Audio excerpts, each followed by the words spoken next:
This is the World Organic News podcast for the week ending 13th of June 2016. John Moore reporting. This week we begin with a post from the blog The Breakaway. 16 edible plants in my garden that have natural pest resistance. John Code features in this post. He runs the growyourgreens.com site and YouTube channel. This particular video of John's is on growing edibles with inherent pest resistance.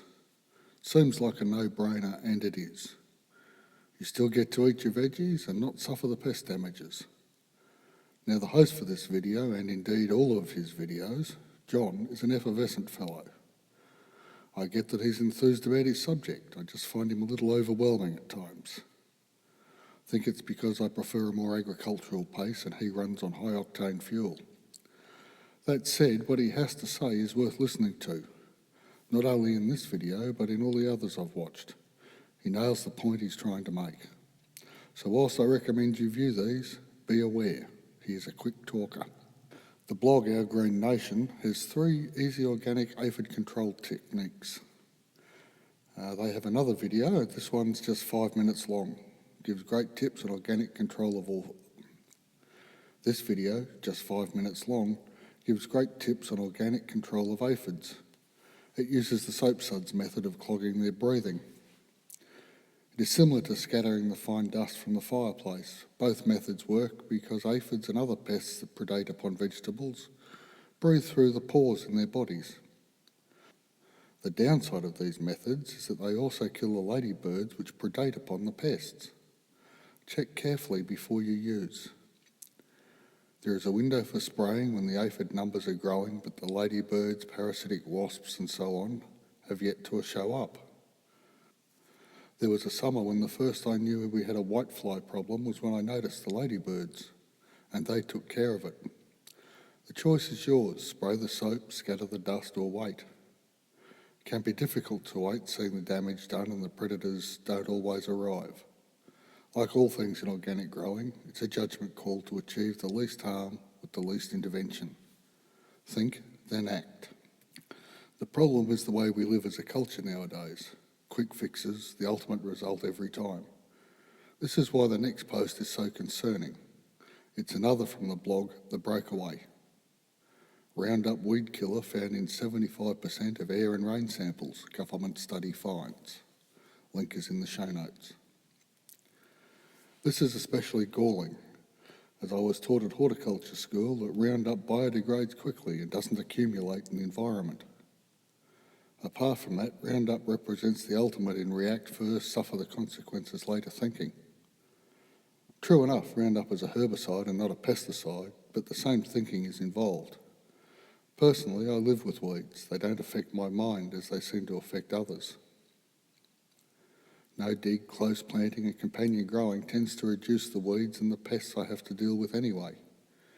Yet we are now living with the consequences of an excessive use of a product we were sold as benign, Roundup. You know, benign like DDT and Agent Orange were once considered benign. Putting aside the World Health Organisation's declaration of glyphosate, the active ingredient in Roundup, as a possible carcinogen, the act of spray first, deal with the unintended consequences later, is why we are in the mess we are in now. Price signals, that is the value of certain horticulture and agricultural crops, point at individuals and corporations in directions not in balance with nature. Strip clearing the Amazon basin to grow soybeans because soybean prices were high is an example of growing commodities where they are at variance to what nature has created over millennia. Many food crops fall into this trap. In the US, one of the most poison-laden fruits is the strawberry, but the price incentive is so high they are grown in situations which require the use of pesticides to make them economic. Apples are in this category too. To these price signals we can add demand. Now this demand may be real or it may be generated by the food industry. Take strawberries again. They are a seasonal fruit, but they can be purchased at supermarkets year-round. This entails shipping them across continents, between continents, and or the use of fossil fuels to maintain temperatures in massive greenhouses. And now the air we breathe and water we drink, bathe in and give to our plants and livestock appears to be contaminated with this chemical from Roundup. Just let that sink in for a minute.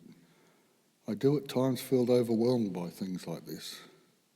We were all warned by Rachel Carson in Silent Spring, and yet here we are, DDT replaced with Roundup. I think it is time to stand up. It is time to fight back. Grow your own food, agitate, and make continuous contact with your elected representatives. Raise hell. It is time to take back our world. It may well be too late, but that is no reason to roll over and slide quietly into a cancer-ridden, carbon dioxide-fueled dystopian future. And remember, things change. A post from the Raxa Collective this week on a new development in Iceland. This involves the carbon capture and storage idea, not just pumping the gas underground and hoping it stays there, but pumping it underground and in 3 months it has turned to rock. Clearly there is more to this than wishful thinking or magic. Look at the post to find out more.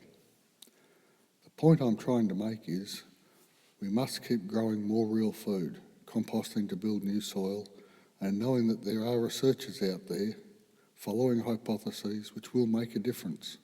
Stay strong, overgrow the system. And that brings us to the end of this week's podcast. If you've liked what you've heard, I'd really appreciate a review on iTunes. This helps others to find us, thanking you in advance. And if you do like this podcast, please tell everyone you know any way you can about it, because that helps too. Any suggestions, feedback or criticisms of the podcast or blog are most welcome. Email me at podcast@worldorganicnews.com. A transcript of each episode is available at the blog www.worldorganicnews.com under the tab Podcasts. Thank you for listening. I'll be back in a week.